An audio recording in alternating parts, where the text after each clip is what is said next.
There's a lot of noise out there, a lot of misinformation. Now, the remnants of the regime started organizing. They were the ones who were involved in the mass murder of people. Close to 400 people killed by the remnants after 54 years of one of the most sectarian eras in Syria's history. Some people are in pain. Some people have lost everything. They're learning that they can't blame a whole entire community for that. Iran knew and Hezbollah knew what Assad was committing in Syria.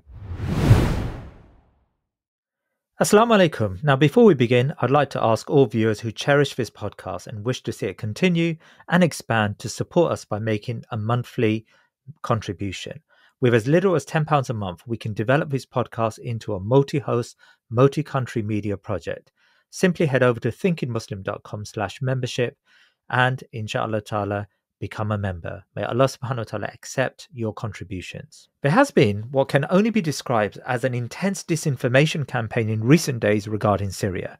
If we were to believe it, there exists an unholy alliance of the American right, Assadists, Iranian propagandists, and Russian trolls who argue that the new Syrian government is intent on eradicating minorities in the western coastal cities and towns of Syria. Much of this has been driven by naked propaganda to undermine the new liberated Syria. However, is there any truth to the claims that civilians have been caught up in, perhaps even targeted in reprisals as forces attempt to deal with a pro-Assad insurgency? And how should we understand the demands of Israel, which has suddenly become the protectors of the Druze in the south? Are we poised to see sectarianism used as an excuse to destabilise the new Syria? Now, to assist us in untangling fact from fiction, we have Hussam Ayloush on the show. He is the CEO of the California chapter of CARE, Council on American Islamic Relations, and hails from Damascus, Syria. Hussam Ayloush, assalamu alaikum wa rahmatullah, and welcome to the Thinking Muslim. Wa alaikum assalam wa rahmatullahi wa barakatuh. Honored to be on the show. Well, it's lovely to have you with us, Hussam, and it's been a worrying week and a half, and I really want to get your understanding of what happened on the ground in Syria, as well as your analysis of the future of what we very hopefully look at as the Syrian revolution. So let's begin with the events of 2 Fridays ago, where maybe hundreds of people, including government troops, were killed in the east of the country. Take us through the events. What led to the government, the new interim government, to intervene in Latakia and Tartus? Well, to put things in perspective, first of all, when the new government took over, it had issued amnesty to all those who were part of the regime, asking them to sign up with the various locations throughout the country, giving them some kind of amnesty, so they would be able to move around the country and the city, asking them not to leave the country because there is transitional justice that is expected. Basically, keeping in mind there were hundreds of thousands who served in the various regimes, intelligence agencies, and military agencies that were involved in the killing, torturing, abusing of Syrians. It's going to be impossible to punish each one of them. There must be we have to choose. Syrians have to choose. Basically, those who were the leading figures, the leading individuals conducting and executing the killing and the mass torture, those are the people who are going to be targeted. Now, those are the people who were not happy because they were afraid that they will be singled out. So they've started regrouping secretly in various areas, especially in the strongholds of the regime areas. In the north part of Syria, in the coastal area. This is where a majority of the Alawi population lives in Syria, which the regime traces its roots from, and used that community, I think used and abused that community to stay in power. Now the remnants of the regime started organizing because they knew the amnesty eventually is not going to spare them, because they were the ones who were involved in the mass murder of people. We're talking about whether the use of chemical weapons or the mass torture in Sadnaya, in Mazze, massacres in Hola, in various cities and villages. So they were waiting for the right moment. And then what happened 2 Fridays ago? They launched a coordinated attack on the various checkpoints and locations where the Syrian government units, whether it's mostly police, actually, this is not the army, mostly police and security units around Latakia and Tartus, the two main cities, and a lot of villages in between. This is the coastal area, killing dozens and dozens, summarily executed. There are videos of those, and now we're finding mass graves in Syria with dozens of these security forces killed. At that moment, almost it was alarming. The news of dead soldiers and security forces started spreading around Syria. And in addition to that, actually, there are reports coming out over the last few days that also includes dozens of civilians. Some are of the Sunni background, because this is also mixed areas. This is not just fully Sunni, fully Alawi. And some Alawis who were known to be critical of the Assad regime and the remnants also. So we're talking about probably close to 400 people killed by the remnants. And then by the time the news reached the northern part of Syria, where the hub of what used to be the rebels forces are, in the Idlib area, Taftanaz area, all the northern area, the Halab area, the suburbs of Halab, almost like there was an appeal for people to go and provide support for the security. You're talking about hundreds of thousands of people gathering, and maybe tens of thousands of them entering the area. Now, these are not the organized units of the military. These are not the ones that were added to the military recently. These were disbanded kind of units, but still had their weapons. So they joined in, and for the most part were able to push back against the remnants, the Assad remnants, into the villages. Unfortunately, the news came out also that some civilians were targeted as in a retaliation mode that is completely unjustified. The good news is things are contained, because it's not in anybody's interest, let alone that this is terrific and horrible, to hear about civilians, whether Sunnis or Alawis or any side. A civilian is a civilian, but also it's also destabilizing for Syria, and Syria doesn't need that. Syrians had 54 years of instability, of dictatorship, of repression and tyranny. They will not accept. Syrians, definitely the supporters of the revolution, the supporters of the current government, have made it very clear, unequivocally, that those responsible do not represent the government or the Syrian people. نشكر مؤسسة بيت المال اللي ساعدت على طلاب غزة إنهم يبدوا في التعليم، وبنشكر على كل حد ساعد في هذا الإشي وخلى كل طالب يتمنى العلم. واليوم أول يوم كان في المدرسة، واليوم انبسطنا كثير في المدرسة، وشكرا لدعم مدرسة الأمل، وشكرا للمعلمين والمعلمات، وشكرا لكم. مرحبا، أنا إيناس مراد. حابة أشكر مؤسسة بيت المال على دعمها لمدرسة الأمل. إحنا كثير انحرمنا من الدراسة، قعدنا سنة ونص بالبيت. Thanks for Baitulmaal to build our school, to give us the hope. Today is the first day in the school, and thanks so much to make us to continue to do new successes.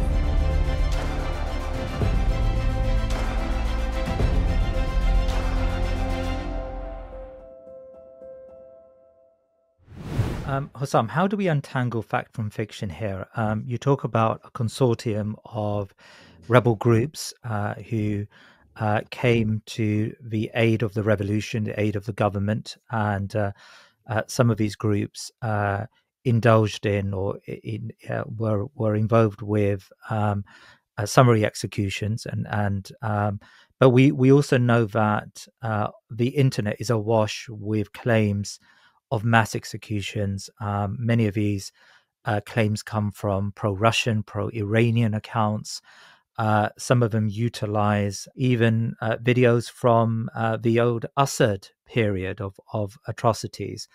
So how do we know that some of these groups did engage actually in the execution of civilians, and how do we know the extent to which these crimes were undertaken? I would say the full extent of what happened is not yet known, but we have a general. I mean, there are various general ideas. There are various human rights organizations with a good track record of being very accurate, being on the ground, well connected, and neutral, or I would say not neutral, objective at least, And for the last 14 years, they've done that. They've tracked crimes committed by the Assad regime, which obviously a regime that has killed over 1 million people, and also violations and any abuses committed by various rebel groups over the past 14 years. So this Syrian network for human rights has documented by speaking to people on the ground, families who lost loved ones, and using their observers. So their numbers, basically, as I said, almost like 400 killed by the remnants, the Assad remnants. That includes both security forces and civilians, and almost, again, similar number, 390 or so from the Alawi side, and that includes civilians and also fighters who were not dressed in military fatigues in general. So would we know the exact facts, considering there's a lot of noise out there, a lot of misinformation? It's a misinformation campaign, and it's a very deliberate, because it's one thing to repeat rumors. It's another thing to be actually using fabricated videos, as you said, some of it from Russian soldiers or from the Russia-Ukraine war. I've seen ones from images that we've seen 6, 7, 8 years ago from Syrian soldiers committing torture and murder, execution of Syrian civilians who were deemed to be in support of the revolution at that time. I've seen videos from Gaza of children killed by the Israelis, and then also being falsely claimed as part of what happened there. There are two things I want to say. One, on one hand, there is a deliberate campaign by people who never cared about the human rights of Syrians, ever. Like for the last 14 years, these are people who actually denied the crimes of the Assad regime, denied the victims of chemical weapons, of their humanity. They denied there are torture centers, there are Sadmaya, there are Tadmur prisons. They denied everything and blamed Syrians as, labeled Syrians as some Israeli agents or agents of some international force to undermine the amazing pro-Arab, pro-Palestinian Assad regime. Of course, a big lie. So these people have always been silent and have been very unhappy to see with the turn of events in Syria, in terms of Syrians finally being free and setting up themselves on the path of democracy and a free Syria for all Syrians. But also, this is not only the pro-Assad people. You also have the pro-Russia, pro-Iran, as you mentioned, but also the pro-Israeli agenda there.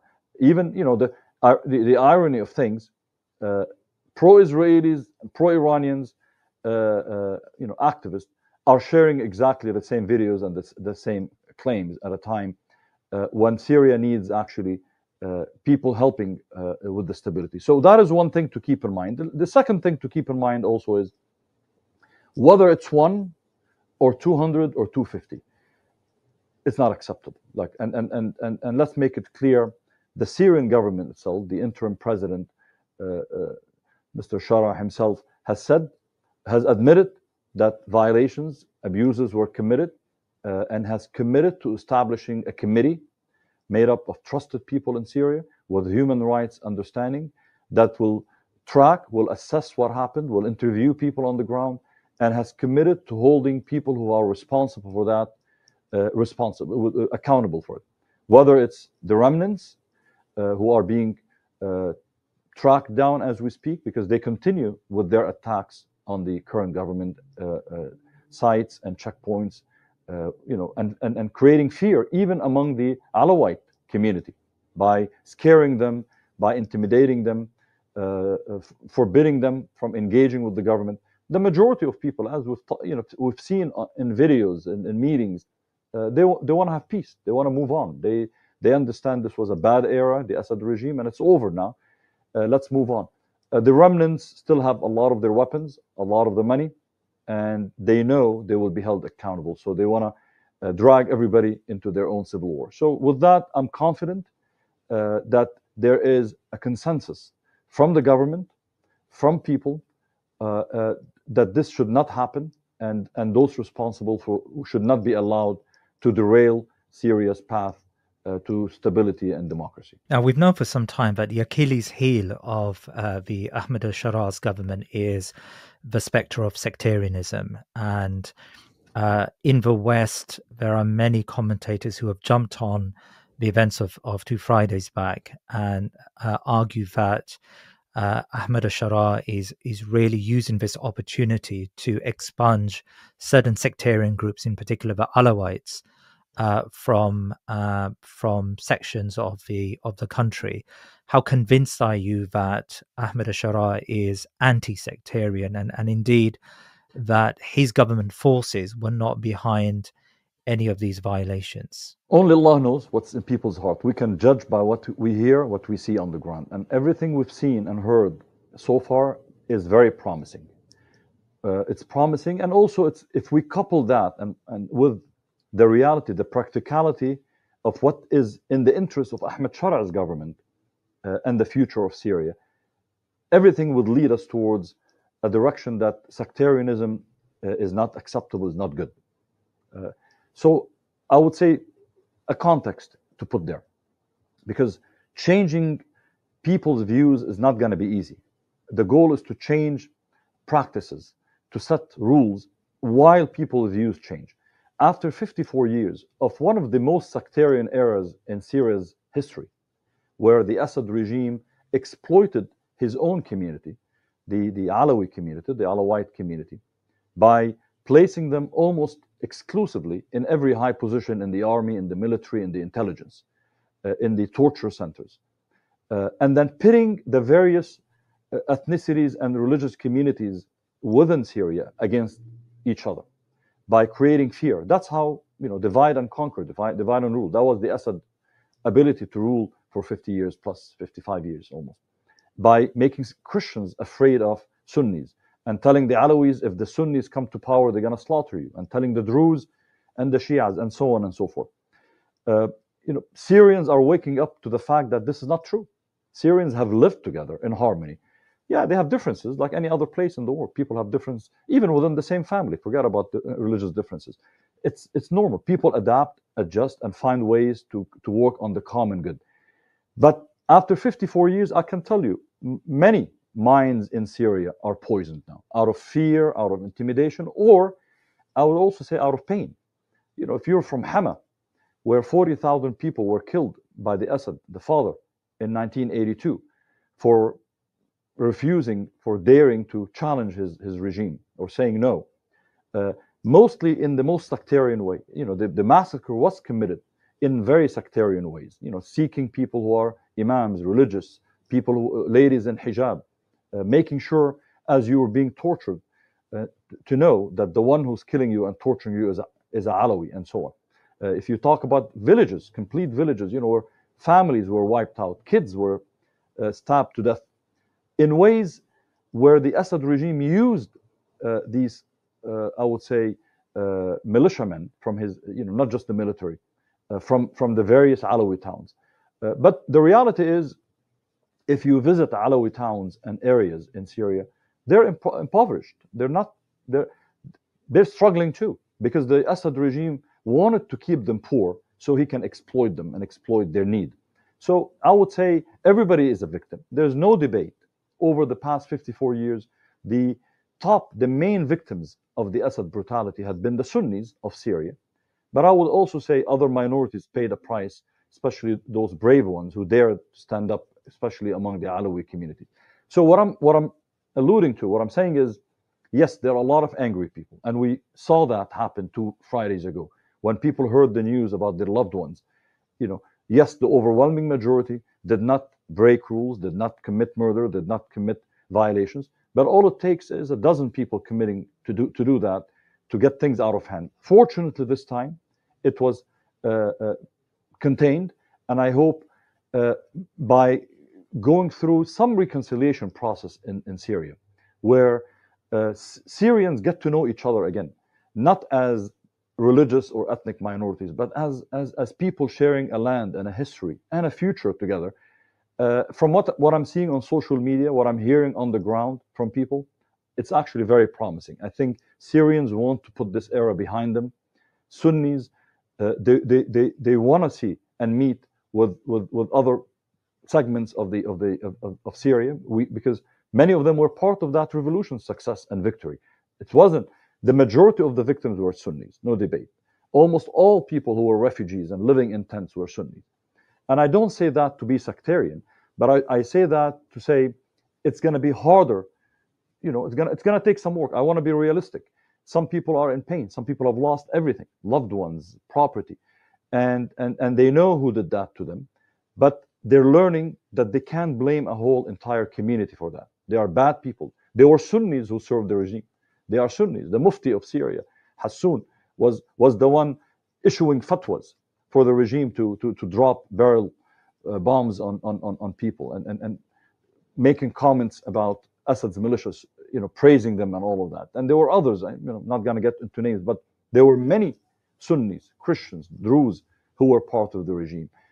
And Syrians need to be reminded of that so they can move on and move forward towards what's best for all of them as Syrians. Brother Hussam, can I ask you about the insurgency? How effective is this insurgency? Has it been contained? And is there any indication that outside powers may be at play in feeding this insurrection? There has been some information showing that, at least let me start with the insurgency. Insurgency has been ineffective, alhamdulillah, thank God for that, because it does not have popular support. It doesn't have the support from the base, the Alawi areas. Actually, we've seen them on the street, along with the rest of the people of Latakia and Tartus. That could change, because the economy is hitting everybody hard, because there are still sanctions, economic difficulties. Much of Syria was destroyed by Assad. He destroyed it to stay in power. Those who supported Assad, whether it's the Iranian government or the Russian government, supported his military actions against Syrians. They didn't support the economy. They didn't build schools, universities. So it's almost like starting from below zero to restart. So in the meanwhile, the Assad remnants, you know, whether it's the Assad family or the other generals in his army, left with billions of dollars. Much of Syria's wealth was taken with them. Now, when you have people who are poor with less economic means, it becomes easier to recruit people, play on their anger, play on their feeling of being marginalized. And the reality is everybody's suffering. But I can tell you, in most of Syria, people are saying we are willing to live with no electricity, no jobs, little food, until things get better, because we don't want to go back to what we had to deal with for 54 years. And if you actually add the Ba'ath Party, it will be over 60 years since the Ba'ath Party took over first. I don't know if that is the same feeling and sentiment among a majority of people in the coastal area. My worry is many people are hopeful and they want to be part of that change, but those remnants with a lot of money can play into people's feelings, feeling of being marginalized, feeling, hey, where are the jobs? There are no electricity, etc. So it's going to take extra effort from NGOs in Syria to continue the dialogue along with the various diverse segments of Syria's population, but also from the government itself to make sure that it focuses on the heads of Assad's system and infrastructure, not on every member. Because the reality is, if you are a young Alawi man from a village, that might have been your only source of income. You might have been recruited. You might have been forced to torture and abuse.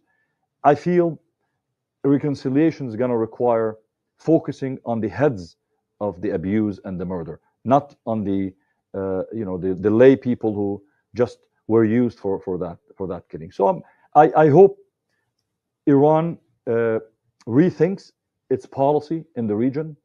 Iran's policy, Hezbollah's policy in the region, before I get to Russia, Iran and Hezbollah's role in that region had been very detrimental, not only to Syrians and Lebanese, but I think to internal Muslim relations. You know, Iran's action in Syria, supporting a dictator that they knew was a dictator involved. There's no debate. Iran knew and Hezbollah knew what Assad was committing in Syria.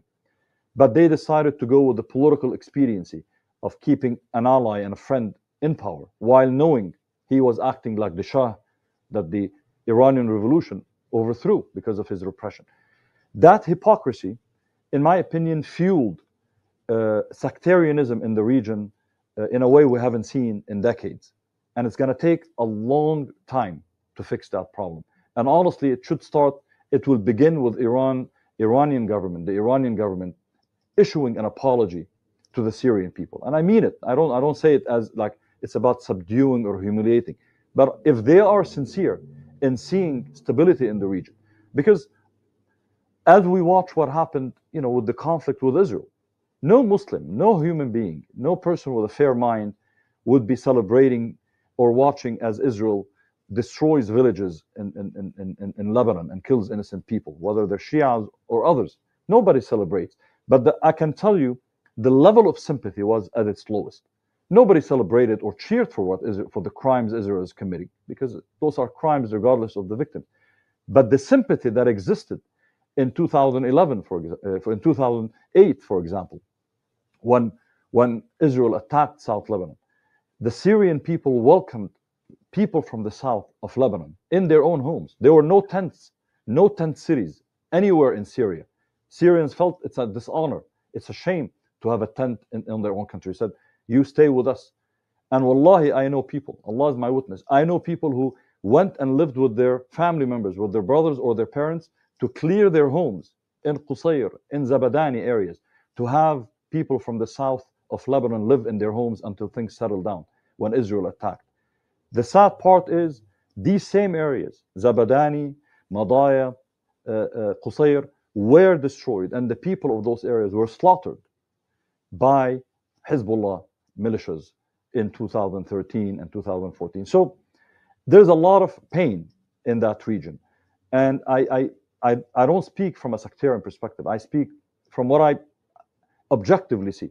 It was caused by the bad decision made by the Iranian government, and it owes its people, because I think it betrayed its own people, but it also owes the Syrian people, the victim of that bad policy, a major apology and a commitment not to continue to get back and interfere in the Syrian affairs in any detrimental way. If anything, it should say, we are not in support of this insurgency. We are here to wait and see the new government establish peace, stability in Syria, and we wish the Syrian people all the best, because they will find, if they were sincere, those same Syrian people would be the best allies for the entire people of the region, including the Iranian people.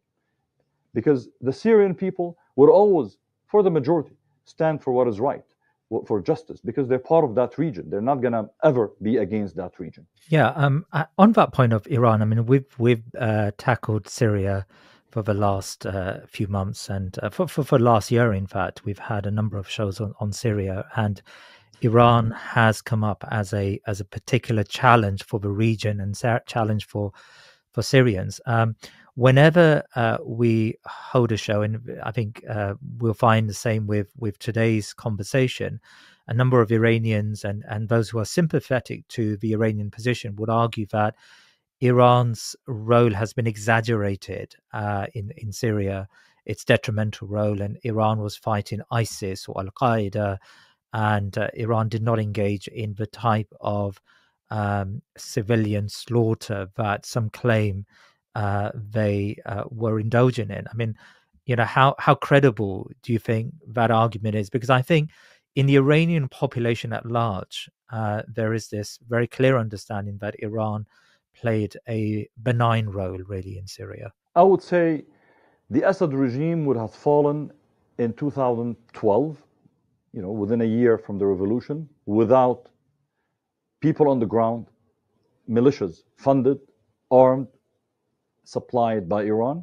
and without the air force of the Russian fighter jets. I mean, it almost fell. I mean, to be exact, even at the first, at the beginning, the first 2 years of the revolution, despite dozens and dozens of militias coming. I mean, let's face it, the Iranian government was funding, supplying, and sending militias from Afghanistan, from Pakistan, from Iraq, from Lebanon, all under sectarian pretext, all under the claim of protecting the holy sites in Syria. These same holy sites that existed in Syria for decades, for centuries and centuries, under the protection of Sunnis in Syria, because Sunnis, like Shias, revere Ahlul Bayt, the families of the Prophet.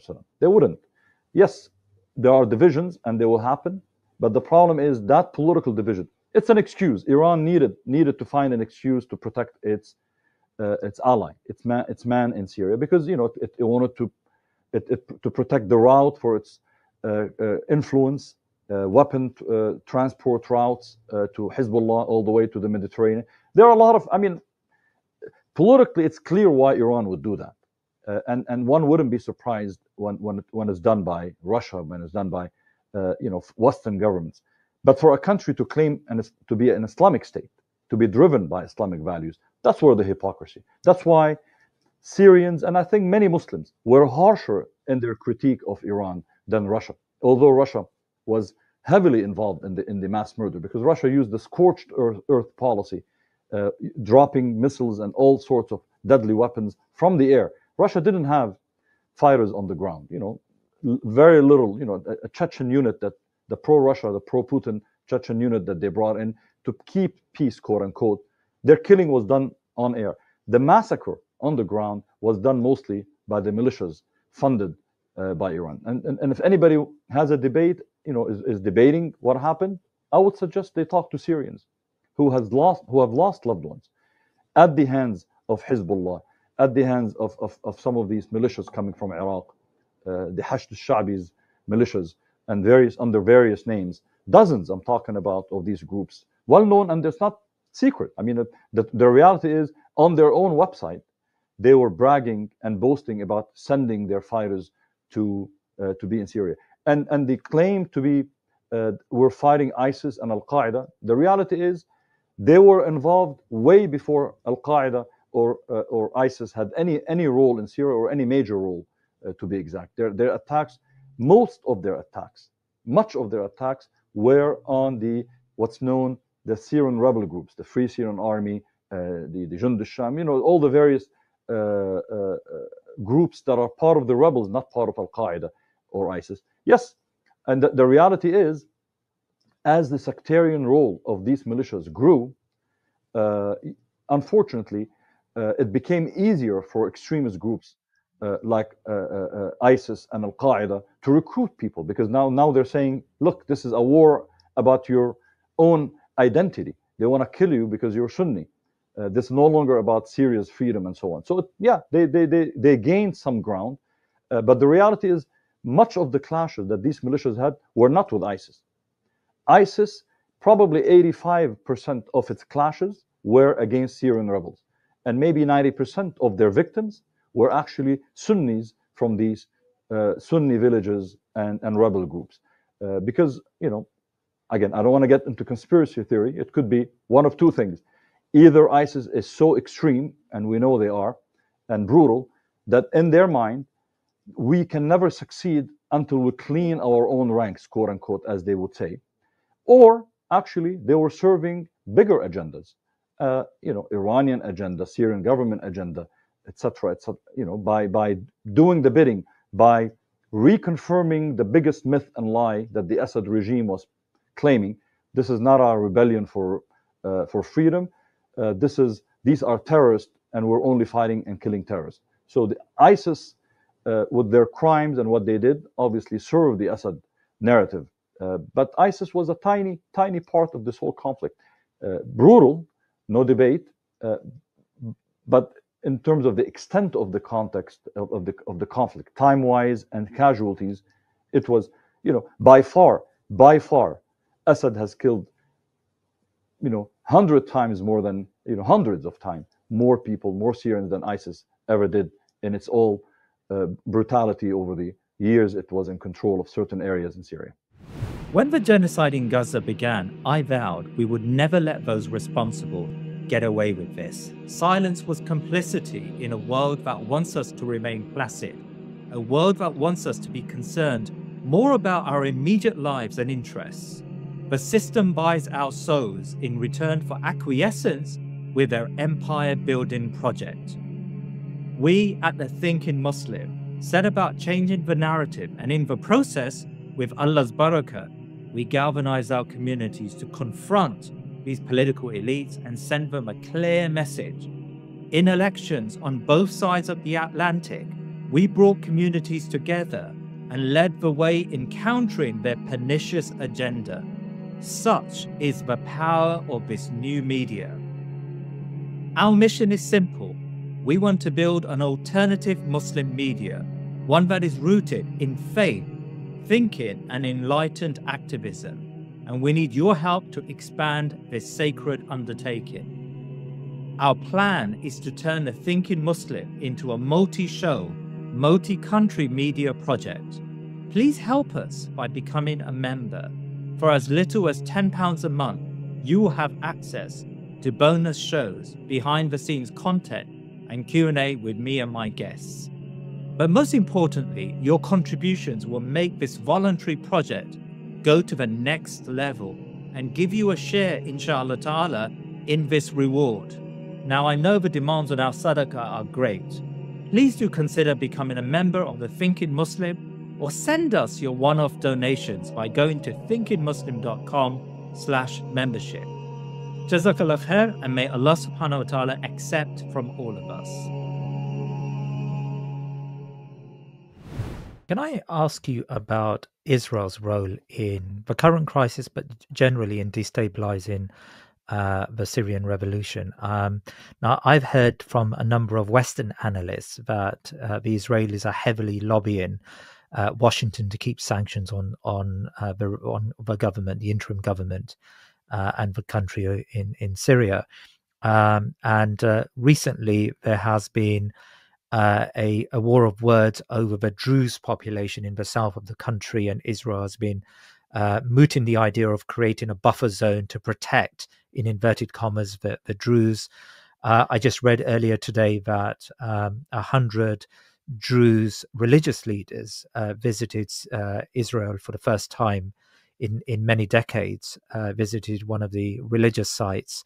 I think it was a tomb of Prophet Shoaib or somewhere. And so there is obviously a conversation that's taking place between the Druze population and the Israelis, and the Israelis are utilizing the welfare of the Druze population in order to intervene in Syrian domestic affairs.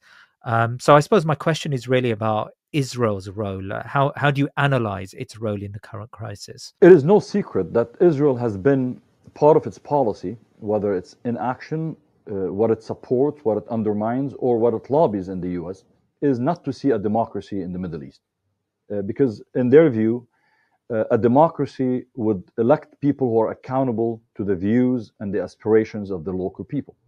The local people, by far, support the right of the Palestinian people to be free. So Israel prefers to deal with dictators. Dictators are easy to deal with. Promise them to keep them in power, and they will do your bidding. Again, it might sound like an overgeneralization, but that's the reality. That's why when the Arab Spring started, Israel worked with the well-known Arab states that are considered to be allies of Israel to undermine the results and the fruits of the Arab Spring.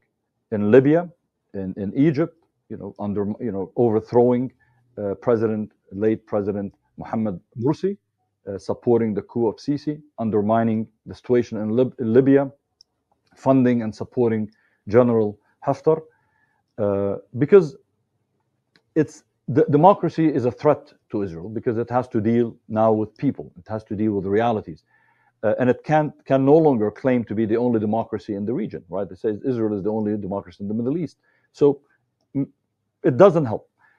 Now with the situation in Syria, as much as Assad blabbered against Israel, Israel was happy with keeping him as weakened with clipped wings over Syria, understanding that he is allowing for Hezbollah to resupply weaponry through its Iran, Iraq, Syria, and then to Lebanon.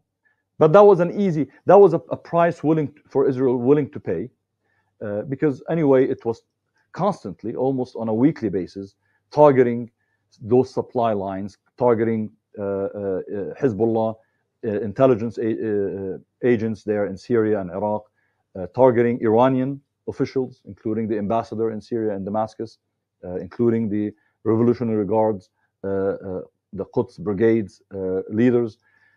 It's an open field for them, and they knew. And I would say unconfirmed information says that much of that information was leaked by people in the Assad regime, like the whereabouts of all these meetings and all these people. It's just hard to believe that it happened without some real good source, intelligence source on the ground. Most probably it's the Assad regime, because the Assad regime is not an ideological regime. That's what people don't know. Some of the pro-Palestinian, sometimes people on the left in the West, they have a vision. They think, when they think of Gaddafi's rhetoric or Assad's rhetoric, they think of them as ideological anti-imperialists. These people can be pro-imperialist. I mean, for God's sake, the Assad family allowed the CIA to use Syria for its torture centers. It has no issue jumping ship and changing alliances as needed to stay in power. That's the only ideology they have, to stay in power. It is not a religious identity. It is not not a pro-Muslim. It is not a pro-Alawi. They would use anything to keep that family in power. So with that said, I mean, at least for Israel itself, it was okay with keeping Assad. And the turn of events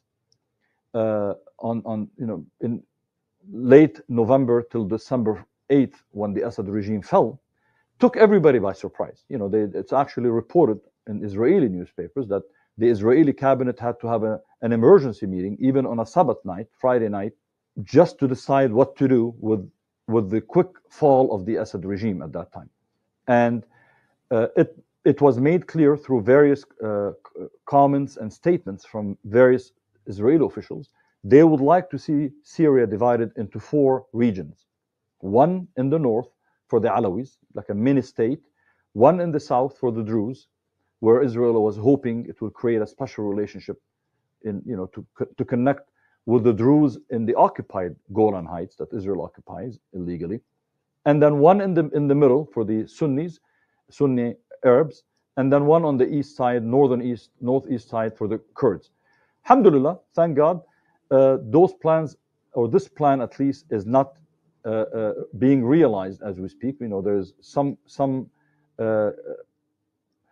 derailment of that attempt, but I would not trust. I mean, we know Israel, they have committed to spending $1 billion to engage with the Druze of Syria, as they said, to have them reject the current government and maybe claim, either demand self-rule or secession from Syria. The Druze people have a long history of being Syrian nationalists. Actually, they were among the leaders against the French occupation.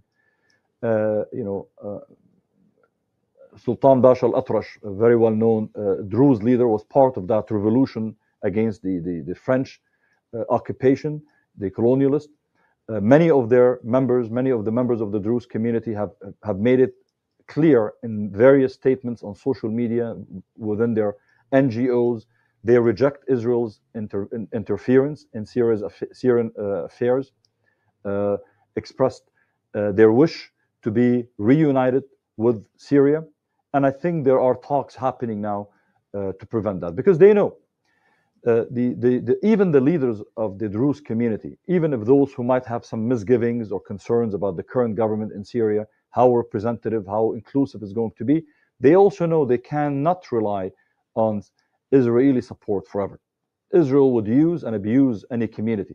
It did that with the Kurdish community, it did that with the Maronite community in Lebanon, it did that with the Shia community early on, back in the days. So it would do that, and they know that community would be left by itself on its own to deal with the anger of the rest of that region. So I think people are smart enough to know there's no other solution for Syrians other than getting together and building a country that will respect the rights, the aspirations, the hope of every one of their citizens.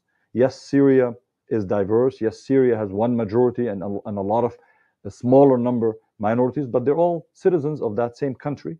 And we can see and hope for a country that will include and embrace all its citizens, all its diverse population. And on the conversation about Ahmed Al-Sharaa and the way he's handling the sectarian differences in the country, how do you evaluate his approach to sectarianism? I note again that there was a major breakthrough with the Kurds in the northeastern part of the country, who have always wanted to have some level of autonomous an autonomous region. In fact, they had previously established what was known as the so-called Rojava state.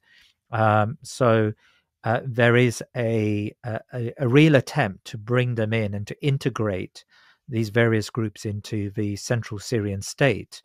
How do you assess the quality of that engagement with these groups? Again, I always bring some context to the viewers and listeners. Kurds are an integral part of Syria. They're not. It's not. When we watch Western media, there's a portrayal of Kurds as some isolated community living in the mountains. Kurds constitute a large segment of the people of Aleppo, the people of Damascus, the people of Hama. They're Arabized Kurd, right? Like they're Kurd in ethnicity, culture, but also they speak Arabic fluently. They don't see a conflict between Arabic and Kurdish at the same time. This is a very modern conflict in that region. Kurds were part, there were Kurdish presidents. Almost every mufti, was Kurdish in Syria's history. Judges, most of the judges who were appointed during the Ottoman Empire were of Kurdish background, because Kurds are people of knowledge when it comes to Islam. They were well respected in the depth of knowledge they invested in as a community. And you go to areas in Damascus, Ruknuddin, again, Kurds are prominent. Their food, their people, you wouldn't tell. I can tell you that. You can go to Damascus, you can go to Aleppo, and you can be a friend with somebody. Unless you're an expert in last names, you would have no idea, because people, it is not that separated as the way media portrays it sometimes. Maybe the Druze, because they're a little bit more isolated in certain regions, in the Sweda area. People might not have that interaction in the same depth that they have it with the Kurdish people and so on. So I would say I'm not worried, because the Kurdish people are also very, very, very caring, patriotic for Syria. They're proud Muslims. What we see is a Kurdish nationalist movement that is an offshoot of the PKK that has ruled over that part of Syria, the SDF and their likes there. That group, in general, took its orders from Öcalan's, from PKK, who's arrested in Turkey. It is Marxist, leftist, so it had an ideology, and it was reliant on U.S. support. The U.S. was the main funder and supporter of that separatist movement, and the Assad regime allowed it to thrive because it created a counter pressure to the rebels. Instead of having the whole rebels control the whole area, it creates internal strife. And Israel had a role. And at one point, some Arab governments were supporting it because they were settling some scores with the government of Turkey. What has happened after the fall of the Assad regime? Number one, there was a change in government in the U.S. The Biden administration was hardcore in support of the SDF and their region. Trump seems to be less interested in being in that part of the world. So he has announced publicly and secretly, I guess, both, that he plans to withdraw from it, or withdraw U.S. presence, whether it's money or soldiers, which obviously created fear for the separatists. And also, with the change in government now and a strong Syrian government establishing control over much of Syria, and Assad is gone, it became harder for the leaders of that region to claim they are opposing Assad. You know, what are you opposing now? Now, are you declaring secession from Syria? And then there's the Turkish factor. You know, Turkey sees that as a threat to its own unity as a country, because PKK has been leading, you know, until recently. You know, now they just announced, you know, talks about ceasing fire or maybe dropping their weapons. But until for decades, they were leading a separatist war that has cost many civilian lives in the area. So Turkey has legitimate concerns about that. So I think the leaders, Mazloum Abidi, the leader of the separatists, is a smart man. And I hope he is, you know, also patriotic enough to realize it is in the interest of all Syrians, including Syrian Kurds, to have a unified country, not at war. People are tired.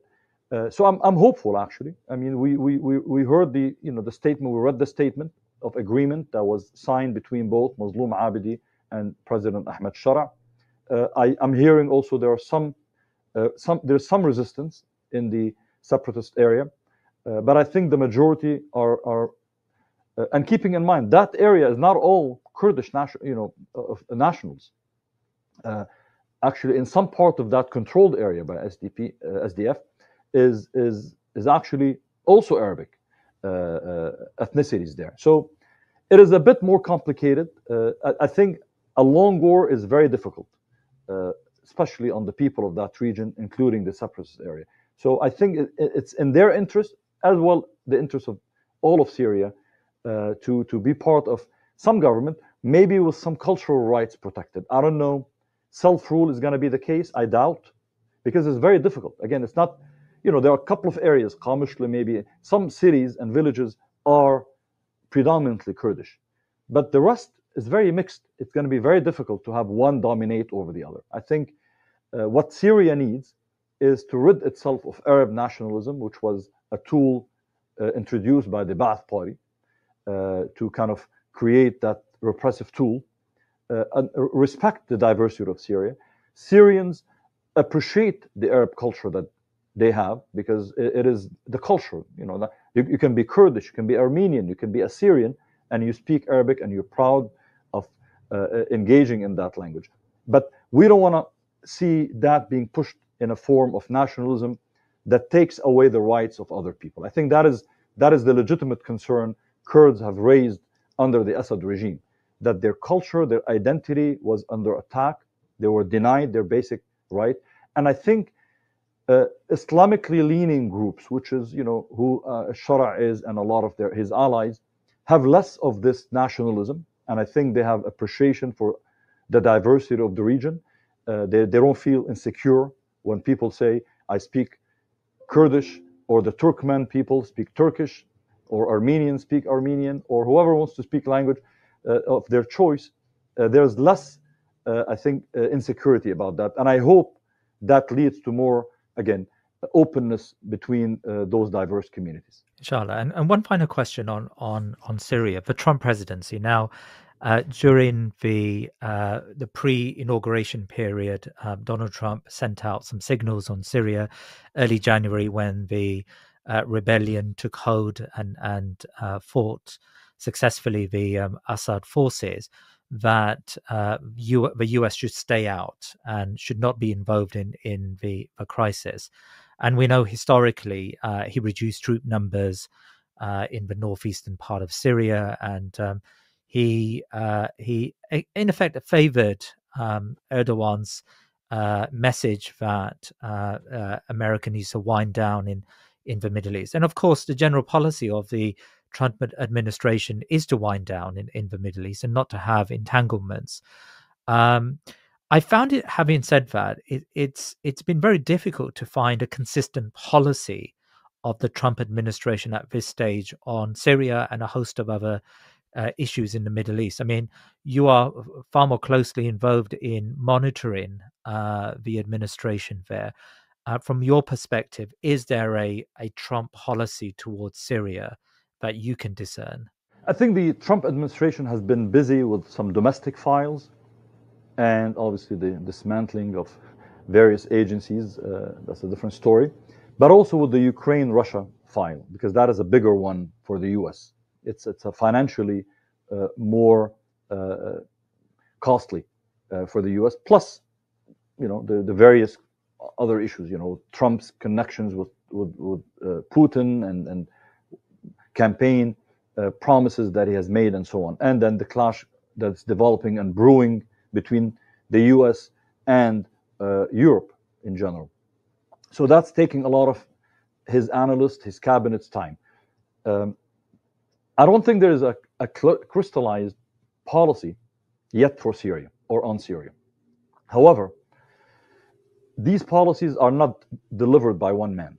As powerful as he is and as egocentric as he might be, I'm sure he's relying on intelligence reports, military reports, Israeli reports, Arab allies reports, and Turkish government's reports. So all of these are, all of these are going to be pushing in different directions. Israel, as you said earlier correctly, and there were stories written, leaked in various media outlets about the Israeli government pressuring Trump not to lift the sanctions until they get some kind of compromises from the Al-Sharaa government.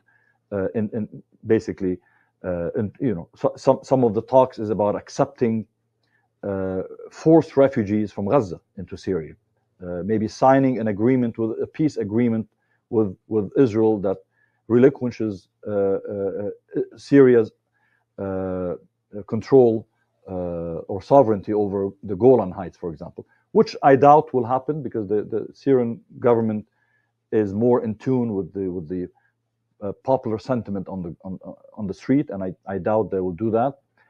But also you have Arab governments which are very worried about a democracy in the Arab countries. I talked about Israel being weary of a democracy in the region, but the truth is many Arab dictators are equally afraid and opposed to seeing a fellow Arab country run through a democracy. So they're also putting pressure to condition any lifting of sanctions.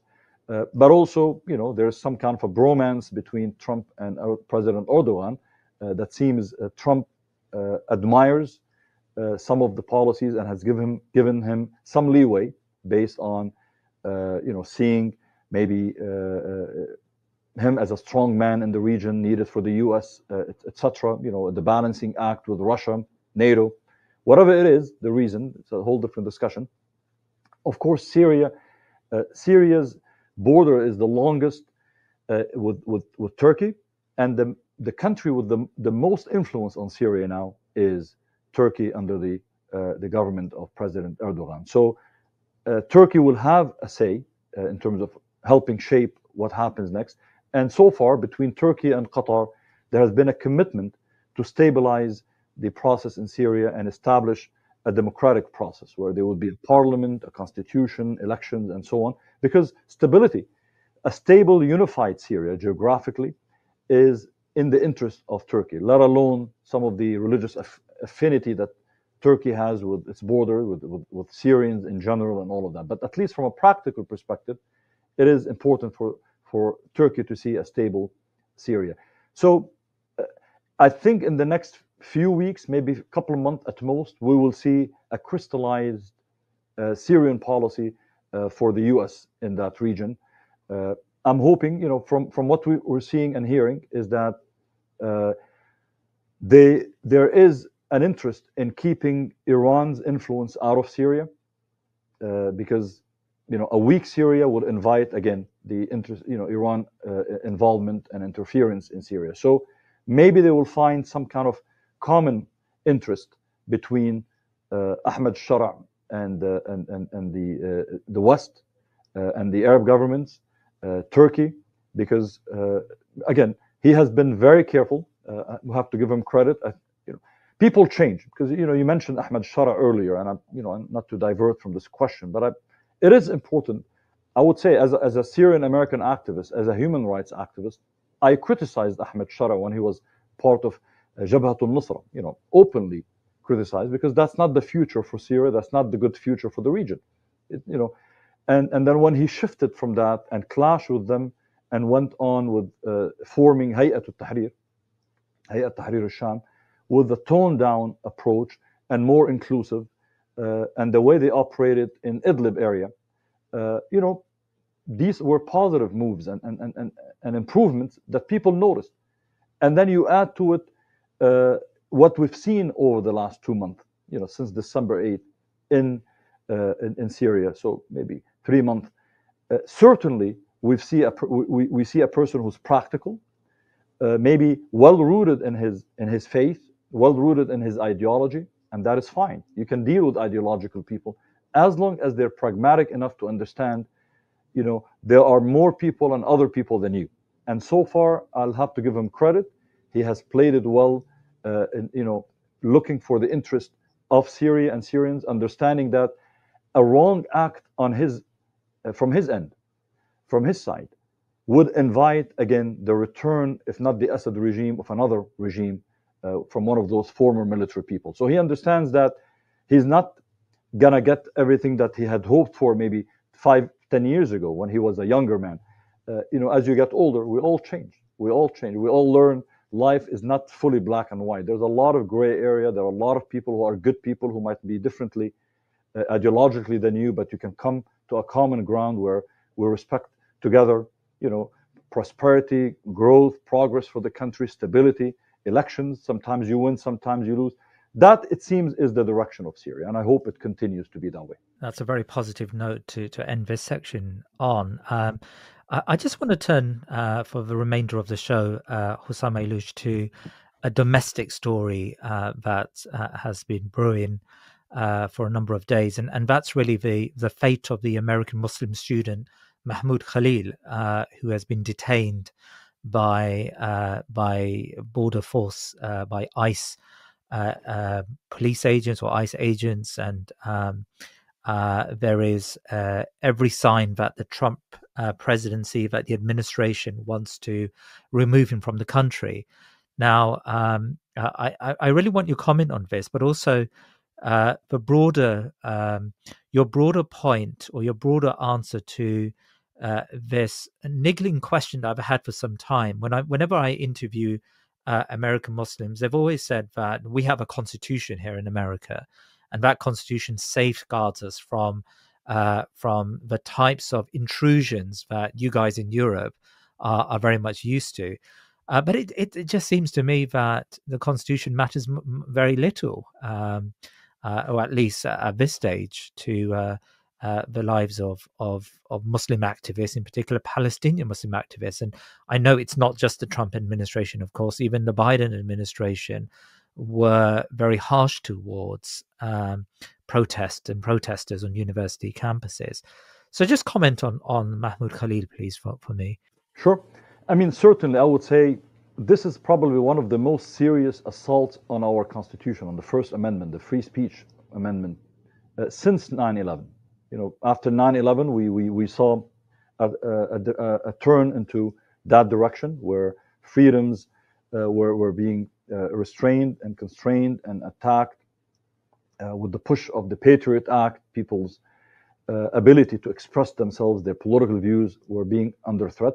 But also with lawsuits, it allowed basically a pushback against that direction back then, and reaffirm that the Constitution is above all. So yes, many of those you spoke with are right, in a sense that we've seen back again and again, McCarthyism during the era, the anti-communism activism of the 50s and 60s in America, the targeting of the civil rights activists and movements, Dr. King, Malcolm X, it's swivel, I would say. It goes up and down. The pendulum goes, people react, and they politicize their reaction to whatever movement it is. The anti-war movement, the anti-Vietnam War, the anti-segregation movement, the civil rights movement. So, people get polarized, and then one side becomes really galvanized, and they want to sacrifice freedom in order to silence their opponents. What we're seeing today, it is not really necessarily, unlike the other examples that I used, it is not the same in a sense. It's not an American popular sentiment. This is a very politicized position driven by the pro-Israel, the pro-genocide lobbies and their supporters in America. Basically, they are weaponizing our Constitution, our free speech, Trump's anger at the left, at liberal America, liberal colleges, all of that. They're weaponizing that to silence critics of the state of Israel and its abuses in Palestine. And they're looking for the most vulnerable now. So they're looking for foreign students and then the permanent residents. In this case, Mahmoud Khalil, a student, until recently a student of Columbia University, a permanent resident, married to a U.S. citizen, pregnant, 8 months pregnant, who had engaged, as far as we've all seen, they haven't seen any evidence of wrongdoing or illegal activities, just free speech, vocal, absolutely, clear with his vocal opposition to the genocide, absolutely, vocal in his support for the Palestinians and their right to live free on their land, absolutely. It's not a crime, definitely not under the Constitution. But it is a political issue now. It's a political agenda. It's a political vendetta. It's also political scoring because, that's what he promised a base. Remember, Trump appealed to various bases. The religious right, the ultra-right, the conservatives, but also the conservative Zionists who had promised him, money. They delivered on money and votes, like the various communities. Now, the reality is this. This is galvanizing a response at a higher level that we haven't seen in years in America. Not just the left. This is not just the progressives. Even those who are centrist, even those who until recently were pro-Israeli and Zionist, maybe on the left, or Zionist in the center, are realizing that anybody could be next. If they can arrest, actually, it's not an arrest, it's an abduction, because there's no charges were filed. The people who arrested Mahmoud mistreated his wife, refused to share information. They came wearing plain clothes. They didn't have IDs. They didn't share business cards, who they are, unmarked cars. So this is like, I joke sometimes with people. I say many of us escaped the brutality and the repression of the Middle East, but it seems the Middle East loves us so much, it follows us here in America. And we're going to make sure it doesn't happen. I think there are enough people in America that understand that this is no longer about Palestine and Israel. This is no longer about Mahmoud Khalil and his activism or student activism or a green card holder. This is about a creeping assault on our Constitution. Because that next, they're going to declare certain speech a threat to America's security. That would include probably criticism of policies engaged by the Trump administration. So I'm very hopeful that between the law, the power of the court system that we have in America, the actions of the president will be challenged, and the president will have to deal, like anybody else, with evidence.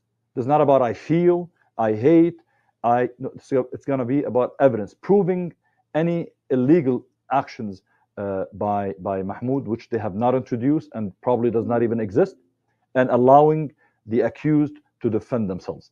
And inshallah, God willing, if we can win that legally and through public opinion pressure, it will empower many people. And I think it will galvanize progressives, Democrats, and libertarians. Many libertarians actually have supported Trump, for some political reasons. But I'm hoping even those Republican libertarians would realize that these policies are a threat to America itself and the liberty that exists. How confident are you that the Constitution will come to the aid of American Muslims? I mean, I note that at the moment, there doesn't really seem to be any effective opposition, either from the Democrats or the traditional institutions of state, towards Donald Trump and his administration and some of the excesses of that administration. The Supreme Court now has a very strong majority with a conservative bias.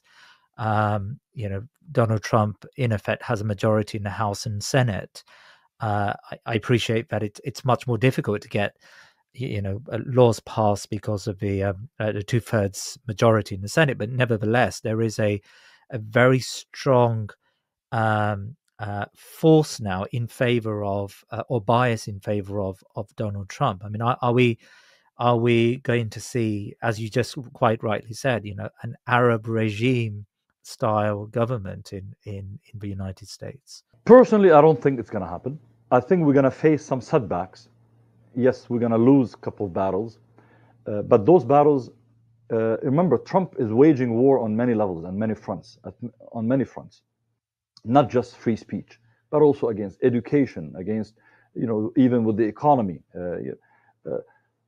messing up relationships with the West, with Europe, with Canada, with Greenland, and various, nations, with Mexico, and so on. So eventually, even those who supported him are going to feel the impact of his bad policies and his actions. Remember, we have a midterm election every 2 years in America, which determines the membership of our Congress, the House specifically. So every member of the House is up for election, and 1/3 of the Senate is up for election. And if there's enough of a reaction, of a sentiment, anti-Trump sentiment, in the next year or so, then people are going to choose different people in Congress.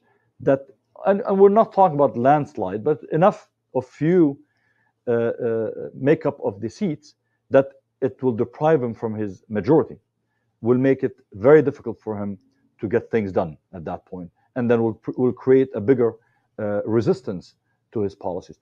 I think we have to worry. I mean, Trump is somebody that makes a lot of people worried because his regard for the Constitution is not that high, and I think he sees it as a convenient document as long as it serves his policies.